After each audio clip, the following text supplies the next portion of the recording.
नमस्कार, बिहार तक देख रहे हैं आप और आपके साथ मैं हूं आशीष अभिनव। देखिए, बिहार में चुनाव संपन्न हो गए हैं। दोनों ही चरणों में चुनाव खत्म हो गए हैं 243 विधानसभा सीट को लेकर। अब सबकी दिलचस्पी इस बात को लेकर है कि आखिर सीट पर एग्जिट पोल क्या है, आपकी सीट पर एग्जिट पोल क्या कुछ कहता है, ये हम आपको बताएंगे इस वीडियो में। आपके विधानसभा सीट का हाल बताएंगे, कौन से प्रत्याशी चुनाव जीत रहे हैं ये भी बताएंगे।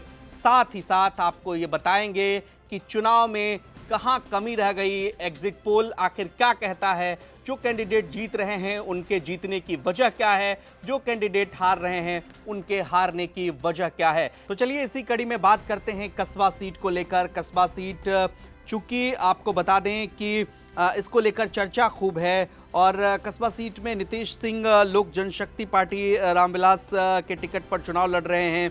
इत्तेफाक आलम यहां से क्षेत्र में पॉलिटिकली एक्टिव हैं, सोशल एक्टिविस्ट हैं, ईमानदार छवि के हैं, जनसुराज के टिकट पर चुनाव लड़ रहे हैं। इरफान आलम, देखिए इस नाम की चर्चा खूब हो रही है। इरफान आलम वही चेहरा जो राहुल गांधी के पास खड़े होकर मंच पर रो पड़े थे और राहुल गांधी ने उन्हें ढांढस बंधाया था, पोस्टमैन के बेटे हैं।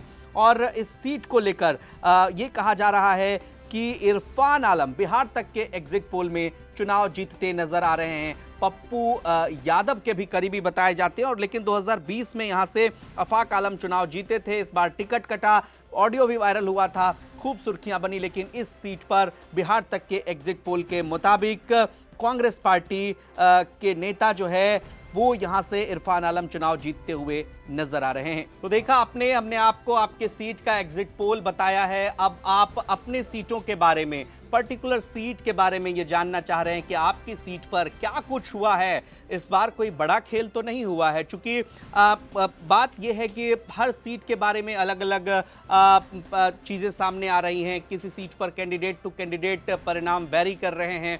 243 विधानसभा सीट का अगर आपको एग्जिट पोल देखना है तो बिहार तक के वीडियो सेक्शन में आइए, सारा वीडियो वहां पर उपलब्ध है। और साथ ही साथ आप कोई अपना ओपिनियन देना चाहते हैं कि एग्जिट पोल में आप क्या सोचते हैं, पर्टिकुलर जिस सीट के बारे में अभी हम बात कर रहे हैं उस सीट को लेकर, या फिर 243 विधानसभा सीट को लेकर महागठबंधन को कितनी सीटें आ रही हैं, तेजस्वी यादव ने किस तरीके से चुनाव लड़ा, नीतीश कुमार ने किस तरीके से चुनाव लड़ा, क्या एक बार फिर से बिहार में नीतीश कुमार की सरकार बन रही है या तेजस्वी यादव नीतीश कुमार को सत्ता से हटा देंगे। तमाम अलग अलग विश्लेषण हैं। जनता की राय जो होती है वो निश्चित तौर पर अंतिम राय होती है। अब सबकी किस्मत ईवीएम में कैद हो चुकी है, लेकिन एग्जिट पोल में अगर आपको अपने सीट के बारे में जानना है तो आप बिहार तक के वीडियो सेक्शन में आइए और 14 तारीख का दिन मत भूलिएगा। 14 नवंबर को बिहार तक आप लगातार देखते रहिएगा। चुनाव परिणाम से जुड़ा हर अपडेट आपको मिलेगा सिर्फ और सिर्फ बिहार तक पर। नमस्कार।